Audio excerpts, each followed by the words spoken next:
계좌번호 한 글자 차이로 2억이 증발했다. 안녕하세요, 버딩미. 당신이 판사라면? 입니다. 오늘은 정말 소름 돋는 사건을 가져왔어요. 21억 5천만 원. 아니, 정확히는 2억 1천5백만 원. 15년 동안 한 푼, 두 푼 모은 전 재산이 단 30분 만에 사라졌습니다. 더 충격적인 건 이 돈이 사라진 이유가 단 두 글자 차이 때문이었다는 거예요. S와 A의 위치가 바뀐 이메일 주소 하나. 여러분이라면 이걸 눈치채실 수 있었을까요? 2021년 10월 18일 오후 3시 42살 박민준 씨는 노트북 화면을 5번도 더 들여다보고 있었습니다. 증권사에서 온 이메일이었어요. 해외 채권 투자 상품, 연 8% 수익 보장, 은퇴 후 생활비를 이걸로 마련하겠다는 꿈을 품고 15년간 모아온 돈 2억 1천5백만 원을 드디어 넣기로 한 날이었습니다. 계좌번호, 금액, 입금 기한, 화면에 적힌 모든 것을 꼼꼼히 확인했어요. 그리고 천천히 마우스를 움직였습니다. 이체 확인 버튼을 눌렀습니다. 30분 뒤 전화가 왔습니다. 증권사 김 실장이었어요. 고객님, 아직 입금이 안 되었는데요. 박민준 씨는 황당했습니다. 방금 이체했는데요. 이메일에 나온 계좌로요. 그런데 그 다음 말이 박민준 씨의 심장을 멈추게 했습니다. 무슨 이메일이요? 저희가 오늘 이메일 보낸 적 없는데요. 손이 떨렸습니다. 다시 메일함을 열었어요. 발신자 주소를 찬찬히 들여다보니 골뱅이 미래에셋닷컴이 아니라 골뱅이 미래에셋닷컴이었습니다. S와 E의 위치가 딱 하나 바뀌어 있었던 거예요. 다음 날 아침 은행 지점을 찾아갔습니다. 직원은 조회 후 고개를 저었어요. 이미 출금됐습니다. 중국 선전 소재의 계좌로 재이체됐고요. 경찰에 신고했지만 돌아온 답은 냉담했습니다. 해외 계좌 추적은 거의 불가능합니다. 그날 밤 아내는 울면서 물었습니다. 어떻게 이럴 수가 있어? 증권사 이메일이라고 했잖아. 박민준 씨는 한숨도 자지 못했습니다. 일주일 뒤 보안업체 분석 결과가 나왔습니다. 해커는 무려 3개월간 박민준 씨의 이메일 계정에 잠복해 있었어요. 증권사와 주고받는 모든 메일을 지켜보다가 투자 상담 메일이 오가는 시점을 포착한 겁니다. 그리고 진짜 증권사 메일이 발송되기 직전 가짜 메일을 먼저 보냈어요. 진짜 메일은 자동으로 스팸함으로 돌려버렸고요. 보고서에는 이렇게 적혀 있었습니다. 전형적인 BC, 즉 기업 이메일 사칭 공격. 아주 정교하고 치밀한 범행이었던 거죠. 박민준 씨는 증권사를 찾아가 따졌습니다. 당신들이 보안 문자 서비스라도 해줬으면 이런 일 없었을 거 아닙니까? 하지만 증권사 법무팀 답변은 단호했어요. 고객님께서 이메일 보안을 소홀히 하신 겁니다. 저희는 공식 홈페이지 공지사항에 항상 피싱주의 안내를 게시하고 있습니다. 박민준 씨는 그 공지사항을 본 적이 없었습니다.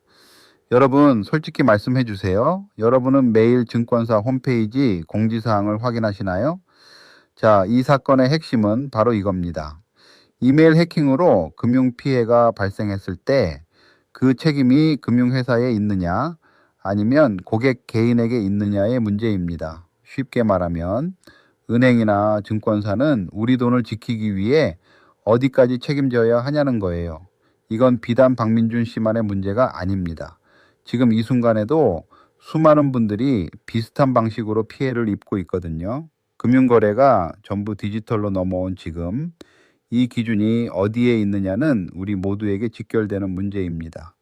2022년 2월 박민준 씨는 소장을 냈습니다. 청구 금액은 2억 1천5백만 원. 이제 양쪽 주장을 들어보겠습니다. 먼저 박민준 씨 측 주장입니다. 2억 건이 넘는 고액 투자금을 이체하는데 전화 한 통 확인 전화도 없었습니다. 경쟁 증권사 4곳 중 3곳은 이미 1억 건 이상 이체 시 ARS 인증을 자동으로 거치는 시스템을 갖추고 있어요. 홈페이지 공지 하나 올려놓은 게 실질적인 보안 의무를 다한 건가요? 일반 투자자에게 해킹을 스스로 막을 수준의 보안 지식을 요구하는 건 너무 가혹합니다.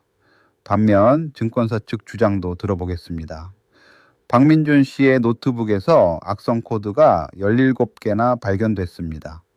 이메일 2단계 인증도 설정 안 했고 백신 프로그램도 6개월째 업데이트하지 않았어요. 홈페이지에 피싱주의 공지를 상시 게시해서 고지 의무를 다했습니다. 추가 인증 시스템은 법적 의무가 아니라 각 회사의 선택사항이에요. 본인 이메일 관리를 소홀히 해서 당한 피해를 왜 저희한테 떠넘기십니까? 법정에서 증권사 측 변호사는 노트북을 꺼내 들었습니다. 방청석에선 박민준 씨 아내가 흐느끼는 소리가 들렸어요. 팽팽했습니다. 여러분은 어느 쪽 손을 들어 주시겠습니까? 지금 버딩미 블로그에서 직접 투표해 보실 수 있습니다. 증권사에 전적인 책임이 있다고 보시나요? 아니면 고객 본인의 부주의가 더 크다고 보시나요?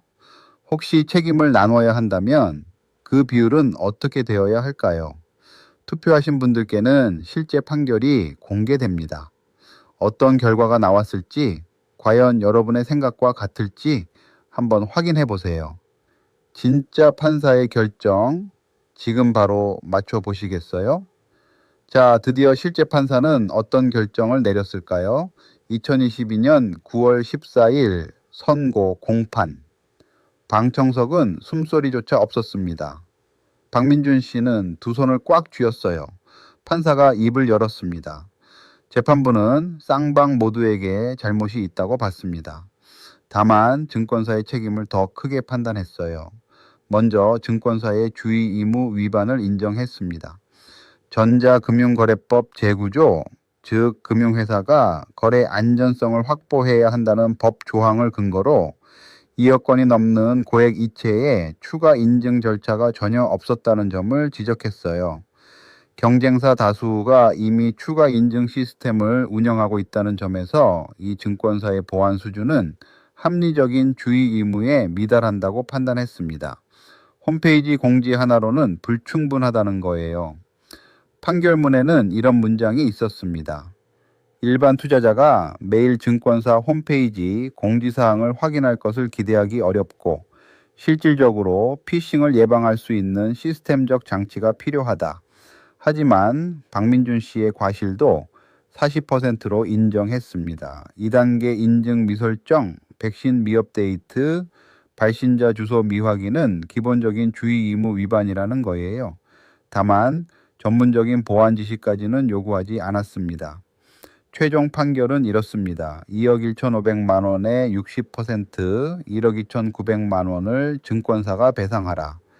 판사는 마지막으로 이런 말을 덧붙였습니다. 금융 환경이 디지털화 될수록 금융회사의 보안 의무는 더욱 강화되어야 한다. 고객에게만 주의를 요구하는 것은 불공정하다. 이 판례가 우리에게 주는 교훈은 분명합니다. 금융회사도 책임이 있지만 우리 스스로도 기본은 지켜야 한다는 거예요. 실용적인 팁 3가지를 드릴게요. 첫째, 이메일 2단계 인증은 반드시 설정하세요. 귀찮더라도 이것 하나가 여러분의 전 재산을 지킬 수 있습니다. 둘째, 고액 이체 전에는 반드시 전화로 한 번 더 확인하세요. 이메일로만 계좌번호를 받았다면 꼭 전화로 진짜가 맞는지 재확인하는 습관을 들이세요. 셋째, 발신자 이메일 주소를 클릭해서 실제 주소를 확인하세요. 화면에 보이는 이름이 아니라 골뱅이 뒤에 붙는 주소 한 글자 한 글자를 눈으로 직접 확인하는 습관 지금 당장 시작하세요. 이 판례 이후 금융권 보안 기준이 실제로 강화됐습니다. 알아두시면 반드시 도움이 됩니다. 당신이라면 어떤 판결을 내리셨을까요? 60대 40, 이게 맞다고 보시나요? 아니면 다른 비율이 더 적절했을까요? 여러분의 생각이 궁금합니다. 버딩미를 구독하고 공유해 주시면 더 많은 분들이 이런 중요한 판례를 함께 알아가실 수 있어요. 우리 일상을 바꾸는 판결들 다음 판례에서 또 만나요.